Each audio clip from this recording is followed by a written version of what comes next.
नमस्कार मित्रांनो. तर ह्या आजच्या भागामध्ये आपण जाणून घेणार आहोत की आपल्याला मूव्हिंग ॲव्हरेजचा आपल्या ट्रेडिंगमध्ये कसा उपयोग करायचा आहे ते. आणि त्याकरता आपल्याला सगळा व्हिडिओ पूर्णपणे बघायचा आहे. तर बघा, आपण करूया सुरुवात का नेमकी आपल्याला मूव्हिंग ॲव्हरेज म्हणजे काय. तर आता ते तर आपल्याला सांगायची आवश्यकता नाही आहे, कारण आपल्या सर्वांनाच माहिती आहे का मूव्हिंग ॲव्हरेज म्हणजे काय असतं. मूव्हिंग ॲव्हरेज म्हणजेच आपण जर साधारणतः बघा ह्या ठिकाणी 5 मिनिटाचा टाइम फ्रेम लावलाय आणि जर आपण 9 EMA जर लावलं तर मग काय होतंय का पाठीमागच्या 9 कॅन्डलचं 5 मिनिटाचं सरासरी ॲव्हरेज असा त्याचा अर्थ होतो. जर हेच आपण 15 मिनिटाच्या टाइम फ्रेमवरती जर लावलं तर मग पाठीमागच्या 15 मिनिटाच्या ज्या कॅन्डल आहेत त्या टोटल 9 कॅन्डल आणि त्याची सरासरी, म्हणून त्याला आपण काय म्हणतो साधारणतः मूव्हिंग ॲव्हरेज. म्हणजेच एक असं म्हणूया का जसं आपण आपल्या शाळेमध्ये आपण जातो, आपल्या शाळेमध्ये गेल्यानंतर आपल्याला ज्यावेळेस पेपर देतो, पेपर दिल्यानंतर जे आपल्याला मार्क्स पडतात त्या मार्क्सची जी काही सरासरी असते तर ती सरासरी अर्थातच आपण त्या ठिकाणी याला आपण म्हणूया मूव्हिंग ॲव्हरेज. ओके. आता इथे आपल्याला जरा थोडेसे ह्या जे आहे ते सगळे एकदा मी डिलीट करतो आणि इथे तुमच्यासमोर हा सगळा चार्ट मी ठेवलाय आणि हा जो चार्ट ठेवलाय तो सगळा चार्ट मी या ठिकाणी असा पूर्णपणे आता त्याच्यावरती कुठल्या प्रकारचा इंडिकेटर लावलेला नाहीये. आता एक आपण बघूया, आपल्या समोर साधारणतः निफ्टीचा चार्ट मी तुम्हाला घेतो. हा निफ्टीचा चार्ट तुमच्या समोर आणला. हा निफ्टीचा चार्ट तुमच्या समोर आल्यानंतर मग आपल्याला या ठिकाणी बघायचे शोधायचे मूव्हिंग ॲव्हरेज. मग त्या ठिकाणी आपण बघूया. बघा, EMA आपल्या सर्वांना माहिती का कुठून काय आपण घ्यायचं आहे ते सगळं तुम्हाला माहिती आहे. तर बघा, आता इथे आपण घेतलेलं आहे हे मूव्हिंग ॲव्हरेज. आता या ठिकाणी आपण निवडले ट्रिपल मूव्हिंग ॲव्हरेज. ओके. म्हणजे आता हे TEMA. आता TEMA मध्ये आपल्याला त्याच्या याच्यामध्ये सेटिंगमध्ये आपण गेलं तर आपल्याला त्यामध्ये काही भेटणार नाहीये, म्हणून आपल्याला जो हा आहे तर आपल्याला हे आपण म्हणूया आपले TEMA चा आपल्याला काही त्या ठिकाणी वापर आपला नाहीये. ओके. म्हणून आपल्याला याचा काही उपयोग करायचा नाहीये. मग आपण ह्या ठिकाणी घेणार आहोत बघा एक्सपोनेन्शियल मूव्हिंग ॲव्हरेज, किंवा इथे नाव टाकूया मूव्हिंग ॲव्हरेज असं नाव आपण टाकलं का त्या ठिकाणी आपल्याला बरेचसे या ठिकाणी येतील. बघा, आता इथे आले तुम्हाला moving average, exponential moving average आपल्याला शोधायचं. याच्यामध्ये EMA टाकतो मी डायरेक्ट, फक्त म्हणजे लगेच कळेल आपल्याला. EMA अर्थात त्या ठिकाणी आलं आपलं आपल्याला या ठिकाणी exponential moving average. EMA SMA झालं EMA. तर या ठिकाणी आपण बघतोय का मूव्हिंग ॲव्हरेज एक्सपोनेन्शियल. आपल्याला ह्या ठिकाणी त्याला 2 वेळेस क्लिक करायचं आहे. आपण 2 वेळेस याला आपण क्लिक केलं. आता तुम्ही म्हणाल 2 वेळेस का क्लिक केलं, तर आपल्याला इथे एक जे आहे त्याच्या सेटिंगमध्ये आपल्याला जायचं. बघा, याची जी सेटिंग आहे याची सेटिंग तुम्हाला इथं आहे. सेटिंगमध्ये आपल्याला जायचं आहे. त्याच्या सेटिंगमध्ये आपण गेलो की आपल्याला ह्या ठिकाणी त्याच्या इनपुटमध्ये जाऊन हे आपल्याला 9च्या ऐवजी आपल्याला इथे याला 35 करायचं आहे. ओके. आणि जो याचा कलर आहे तो कलर आपण असाच ठेवू, थोडासा त्याला आपण करूया जाड. ठीक आहे. आणि म्हणजेच आता हे झालं आपलं 35चं मूव्हिंग ॲव्हरेज. ओके. त्यानंतर इथे परत दुसऱ्या ठिकाणी आपण जायचंय आणि दुसऱ्या याला आपण याच्यामध्ये गेल्यानंतर याची जी याच्यावाली जे काही ॲव्हरेज आहे त्याची सेटिंग आपल्याला 50ची करायची आहे. याची सेटिंग आपण 50ची केली. त्याच्यानंतर आपल्याला याच्यामध्ये स्टाईलमध्ये जायचंय. त्या ठिकाणी त्याला आपण रेड कलर देऊया. ओके. आणि रेड कलर दिल्यानंतर आपल्याला जर समजा आपल्याला डायरेक्ट त्याची रेश पाहिजे असेल, संपूर्ण लाईन व कुठपर्यंत आहे ते आपल्याला ती त्याची सेटिंग करता येते. इथे बघा, इथे तुम्ही आलं का ह्या लाईनला गेल्यानंतर इथे तुम्हाला करायचं काय आहे, या लाईनवरती असं क्लिक केलं का तुम्हाला हे जे आहे आपल्या याच्यावर प्राईस लाईन आहे ती प्राईस लाईन आपल्याला त्या ठिकाणी इनेबल करायची आहे. एवढं सोपं काम आहे. आणि त्यानंतर आपल्या EMA 35ची सुद्धा आपण त्या ठिकाणी आपली प्राईस लाईन आहे आपण ती त्या ठिकाणी करूया इनेबल. ओके. आता ही आपण या ठिकाणी इनेबल केली. ओके. आणि मग आता आपल्याला इथे ह्या ठिकाणी आता नेमकी खरेदी कधी करायची आपल्याला हे या ठिकाणी बघायचंय. आता खरेदी करण्याचे आपले काही नियम सुद्धा आहेत. आता बघा, इथे साधारणतः आपल्याला पहिल्यांदा याचा वापर कसा करायचा आहे ते मी तुम्हाला सांगतो. ओके. आता इथे तुम्हाला याचा वापर कसा करायचा आहे, आता त्याचा चार्ट मी तुम्हाला सांगतो. आपल्याला कधी एंट्री घ्यायची. आता समजा आज 19 तारीख होती आणि आज 19 तारीख असल्यामुळे सॉरी, आज तारीख 20 तारीख होती. आता 20 तारखेला आपण कुठे एंट्री घेतली असती, तर आपल्याला 20 तारखेला इथं बघतोय आपण का ह्या ठिकाणी ओपन झालं.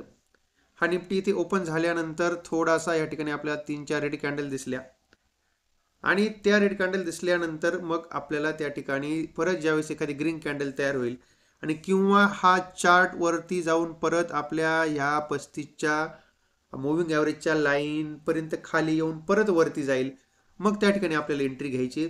आणि ही खालची आपली जी का EMA 50 आहे, हा आपला त्या ठिकाणी असणारे स्टॉप लॉस. ओके. पण आपल्याला त्याही अगोदर बघायचं आहे का इथून पाठीमागचा रेजिस्टन्स कोणता होता. बघा, आता तुम्ही इथे जर बघितलं असेल निफ्टीला, तर निफ्टीचा आपल्याला ह्या ठिकाणी आपण जो आहे हा पाठीमागचा कोणता रेजिस्टन्स होता तो आपण ह्या ठिकाणी त्याला मार्क केलं. ओके. ठिकाणी हॉरिझॉन्टल लाईन घेतली आपण ही, हा पाठीमागचा एक आपला झोन रेजिस्टन्सचा होता आणि तो आपण इथे या ठिकाणी मार्क केला. म्हणजे काय होतं, आपल्याला जो आपली बाईंग आहे, आपली बाईंग आपल्या रेजिस्टन्स झोनच्या वरती होते. ओके, म्हणजे ते महत्त्वाचं आहे. आणि त्यानंतर आपण बघतोय का इथे आपल्याला काय काय दिसते. बघा, या ठिकाणी 2 वेळेस तुम्ही बघा, इथे आपली जी होती ही लाईन, बघा ही लाईन आहे, इथेही आपल्याला ह्या ठिकाणी आपला रेजिस्टन्स झोन होता. म्हणजे मग आपल्याला समजून जायचं इथे का हा आपला जर समजा याच्यावरती गेलं तरच आपल्याला खरेदी करायचंय. मग आता इथे आपण बघू शकतोय, इथे आपल्याला 20 तारखेला जर आपण बघितलं तर इथे आपल्याला ह्या जो आपला झोन रेजिस्टन्सचा होता आणि त्याच्यावरतीच आपण होतो आणि दिवसभर तुम्ही बघू शकता का फक्त शेवटी क्लोजिंगला आपल्याला ह्या ठिकाणी एक्सपोनेन्शियल मूव्हिंग ॲव्हरेज 50ला त्यांनी टच केलं. म्हणजेच आपण जर बघितलं तर दिवसभर आज मार्केटमध्ये मोमेंटम होतं आणि एक अशी छानशी आपल्याला मोमेंटम त्यामध्ये भेटली. आणि मग आता त्याच्यानंतर आपण बघूया इथे या ठिकाणी 18 तारखेला. आता इथे जर 18 तारखेचा जर आपण ह्या ठिकाणी विचार जर केला तर 18 तारखेला आपल्याला ह्या ठिकाणी जो आपला झोन रेजिस्टन्सचा होता बरोबर आपल्याला त्याच ठिकाणी परत जाऊन मार्केट फिरले. म्हणजे त्या ठिकाणी आपला ट्रेड बसला नाही. इथे 19 तारखेला आपल्याला इथे एक ट्रेड बसला. बघा, इथून आपल्याला गेलं, इथून खाली आलं, टच झालं आणि त्यानंतर याच्यावरती गेल्यानंतर आपल्याला एक अशी छानशी एवढी मुवमेंट आपल्याला त्या ठिकाणी बघायला भेटली. साधारणतः 50-60 पॉईंटची होती मुवमेंट. त्याच्या अगोदरही आपण बघतोय. बघा, आता इथे तुम्ही बघू शकता एक छानशी अशी मुवमेंट तुम्हाला इथे या ठिकाणी बघायला भेटली. आता हे झालं बाईंगचं. आता तुम्हाला त्या ठिकाणी जर शॉर्ट करायचं असेल तर जर तुमचा चार्ट या दोन्हीही लाईनच्या खाली असेल आणि जर मेजर सपोर्ट जर त्यांनी तोडला तर मग आपल्याला त्या ठिकाणी त्यामध्ये आपल्याला करायचं आहे शॉर्ट. आता बघा, इथे तुम्ही बघू शकता, इथे जर मेजर सपोर्ट जर तुम्ही बघितला तर हा मेजर सपोर्ट आपल्याला कुठला आहे. बघा, हा इथे हा सपोर्ट होता. बघा, आता हा जो चार्ट होता, चार्ट वरती गेला, इथे या ठिकाणी सपोर्ट होता आणि चार्ट आपला ह्या दोनही ट्रेंड लाईनच्या खाली आला. म्हणजे त्या ठिकाणी आपण करायचं आहे त्याला सेल. आणि आपण इथे सेल केल्यानंतर ही जी आपली लाईन आहे कोणती, आपली ही साधारणतः 50 EMA ची लाईन आहे, ती आपली त्या ठिकाणी असणार आहे आपला स्टॉप लॉस. आणि त्यानंतर बघा तुमचा SL कुठे वाजलेला आहे, तुमचा SL इथे ह्या ठिकाणी वाजला, पण ती कॅन्डल त्या ठिकाणी क्लोज झाली नाही आणि त्यामुळे तुम्हाला जो साधारणतः जो चार्ट आहे, चार्टपेक्षा जर समजा तुम्ही आपल्या एखाद्या मोठ्या निफ्टीमध्ये काम करत असेल तर 10-5 रुपयाचा SLचा बफर ठेवा लागेल. त्यानंतर तुम्हाला इथे ती कॅन्डल क्लोज झाली नाही, इथे या ठिकाणी तुमचं क्रॉसओव्हर झालं, म्हणजे तुम्हाला एवढा मोठा ट्रेंड त्या ठिकाणी भेटला. तर ह्या अशा पद्धतीने तुम्ही काम करू शकता याचा वापर करून. आता हे तुम्हाला या ठिकाणी ऑप्शनमध्ये वापरता येईल का, तर तुम्हाला ऑप्शनमध्ये नक्कीच वापरता येईल. इथे आपण बघूया, या ठिकाणी ऑप्शनमध्ये आलो, निफ्टी इंडेक्सच्या ऑप्शनमध्ये. आज 25 तारखेचा आपण 25 तारखेच्या एक्सपायरीचा आपला एखादा कॉल आहे, बघू आपण ह्या ठिकाणी 26,100चा कॉल, आपण तो कॉल घेतला. तो कॉल आपण घेतल्यानंतर बघू शकता आपण, बघा आता इथे जर हा कॉल आपण या ठिकाणी घेतला तर या कॉलमध्ये आपण बघतोय का जी मुवमेंट आपल्याला दिसते, म्हणजे तशी दिसते भरपूर मुवमेंट, पण ती 10-15 पॉईंटची मुवमेंटम आहे. अशा मुवमेंटचं आपल्याला काही करायचं नाही काही. ओके. त्यानंतर बघा, आता इथे तुम्ही जर बघितलं असेल तर ह्या ठिकाणी फॉल आलाय, म्हणजे त्या ठिकाणी कुठेतरी पुट वाढला असेल. त्यानंतर ह्या ठिकाणी आपण बघतोय का याच्यावरती हा चार्ट काय गेलेलाच नाहीये इथे. ओके. आणि मग आपण त्याला इथे आलेला आहोत ह्या ठिकाणी.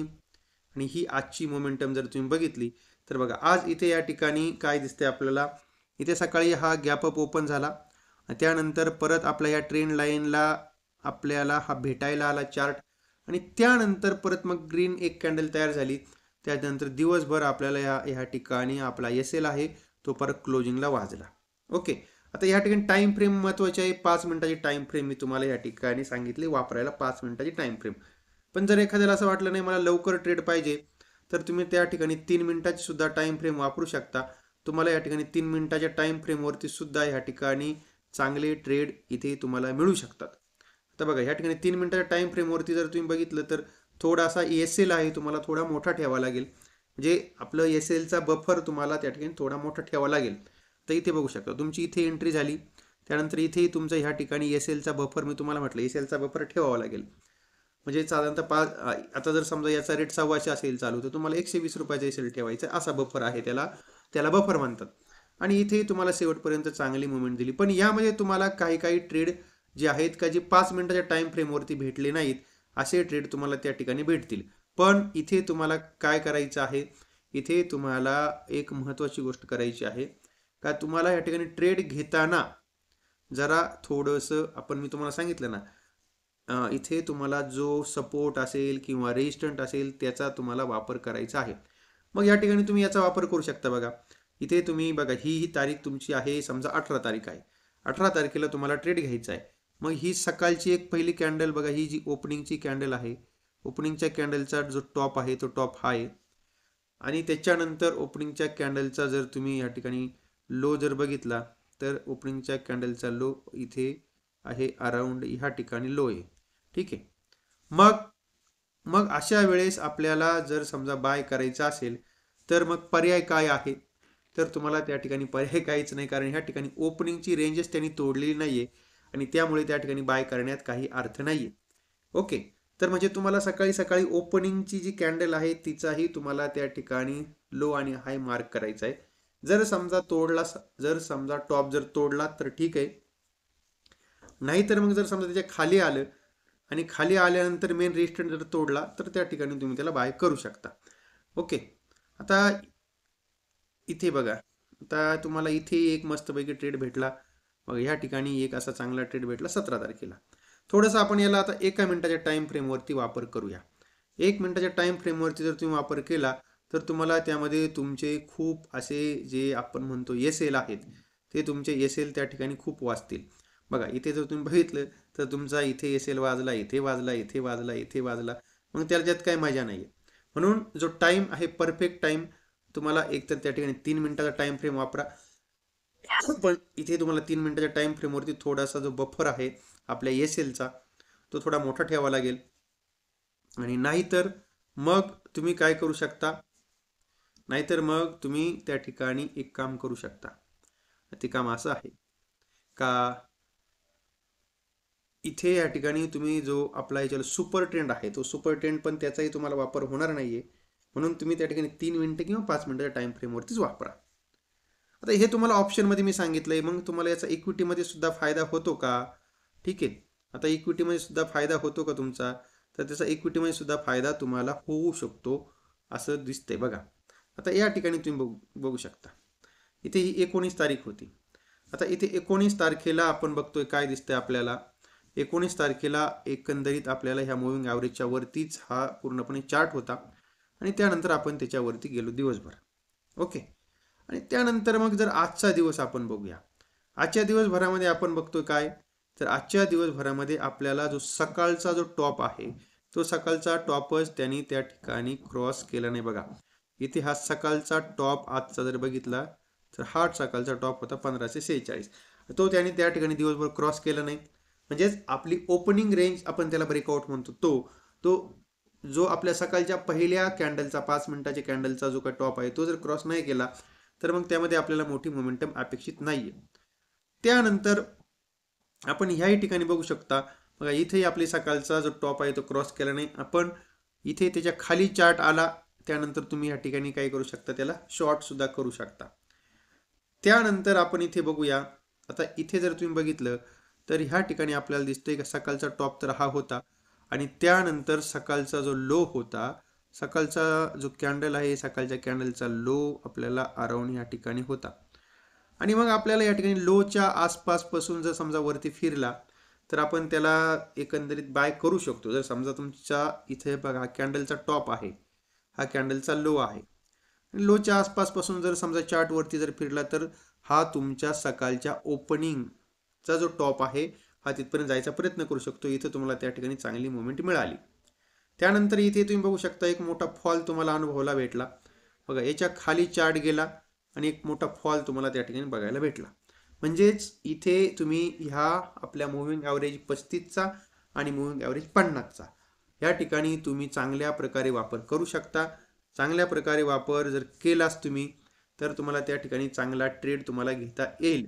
पण आपण एक लक्षात घ्यायचंय का पहिल्यांदा सकाळी सकाळी तुम्हाला एक असं काम करायचं बघा. आता ही जी सकाळची ओपनिंगची कॅन्डल आहे ती ओपनिंगची कॅन्डल तुम्हाला त्या ठिकाणी मार्क करायची.